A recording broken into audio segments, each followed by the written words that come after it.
Okay guys, I have some bad news. I'm about to do something that might make you a little uncomfortable. And that thing is, I have to tell you, the way your instructor has been teaching you how to escape close guard is wrong. I will go on record as to say this.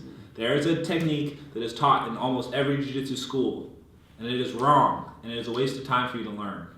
And that technique is how to escape close guard, okay? There's a way that it's done, and I suggest you avoid this. This is what it looks like. This is the wrong way, okay? Close guard. Your instructors teach you to do this.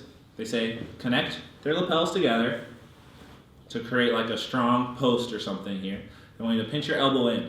And then they want you to do something with your legs. This is how I was taught how to escape close guard. Never used it, ever, in my life. It doesn't work. But for some reason, it's still taught perpetually at every gym.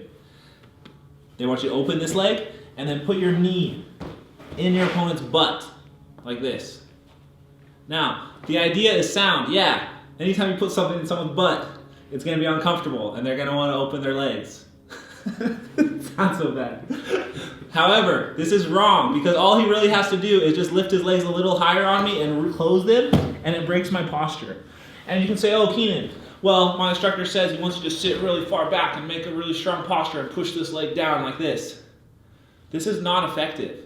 Anytime you put your leg like your hand like this on their leg, he's just going to use this other hand to pull your sleeve. It's not a strong grip here, and he can attack anything. He can go for a triangle, or he can just pull you right back into close guard. This is just not effective against a live sparring opponent.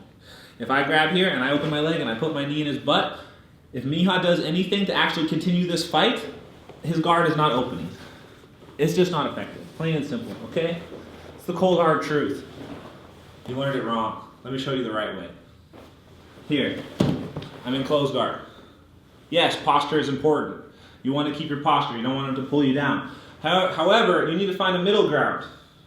Because when you're in the close guard position like this, if I go up too far back like this, staying way too far away, he can do all sorts of attacks to bump me over. There's one specifically called a hip bump sweep, which Miha, do you want to demonstrate?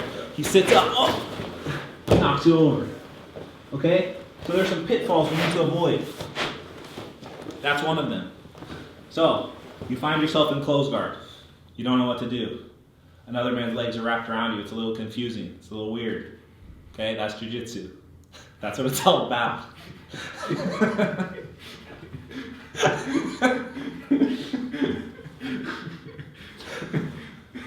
All right, you're here. I don't want to be sitting too far back.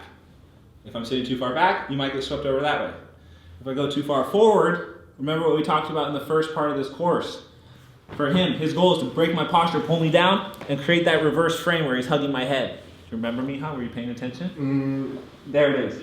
Yes. He's hugging my head and pulling me down. If you end up here, you're stuck.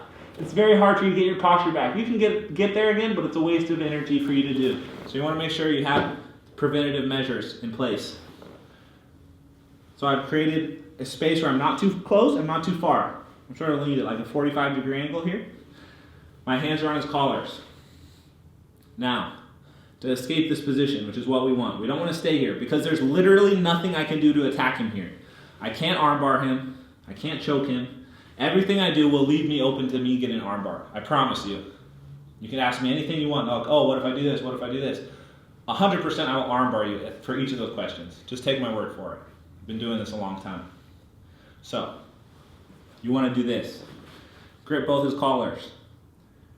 Open up his gi and put your hands in his armpits here. What this does is it makes it very difficult for him to use his arms to pull you down. Look how hard it is for him to reach my head. It's hard, right? That's because I pinned it at his armpits here. What else has this done? You'll see I use a lot of the same ideas behind each of my techniques. Another one we're using is the stiff arm philosophy. A stiff arm is much stronger than a bent arm. Okay? That's just science. That's what jiu-jitsu is all about. Science. Okay? Using our minds against our opponents. I'm here. Arms straight. This is going to allow me to pop to my feet. We used this earlier in how to deal with half guard, right? I create a post, and I drive my way up onto my posted arms, and then I can get to my feet a lot easier. as opposed to the traditional way where here, if your teacher told you to stand up from here, I don't really have much to post on. It's going to be very difficult for me to stand all the way up. I have to create these posts. So I suggest you put your hands underneath your armpits, post your arms in, get your weight up over the top of them, and hop to your feet. Miha, I know it's hard. You got to keep your legs closed. Yeah. That's what I pay you for. Here. Hop up. Ankles are closed. From here, I'm standing straight up. Now I start to open the closed guard. Now look at how much weight he has to carry. His entire weight is hanging on his ankles here. You can let go of the lapels at this point. I'm just going to grab at his pants, and I'm going to step up and bring my feet closer together and push at his knees until his guard opens. From this position, we've escaped closed guard, and we immediately go to one of our other attacks we did in the previous segment. Whether it's the double underpass, trapping the knee and forked in here. We have all sorts of options. But if at any point you ever find yourself in closed guard, you need to do that one escape. And only that one. There's no other closed guard escape you'll ever need. I promise you. I use this one every day. And in a lot of competitions. Closed guard, however, is death. Never go into closed guard on your own free will. You will find yourself here though because he wants to put me here because it's the dominant position for him. But never forcibly put yourself in closed guard because you literally just have to spend the entire time trying to fight out of it again anyways. I still see people going into closed guard, even at black belt level. They go into closed guard. Why? You have to get out of it eventually anyways. Don't go here. Okay? But if you find yourself here, we're putting our hands in the armpits, putting our weight on our posted arms, standing up to our feet, posturing up, bringing our feet close together so my knees are on his butt, and then pushing down on one leg while the other hand is at his hips. And then go to one of our attacks that we covered in the original videos.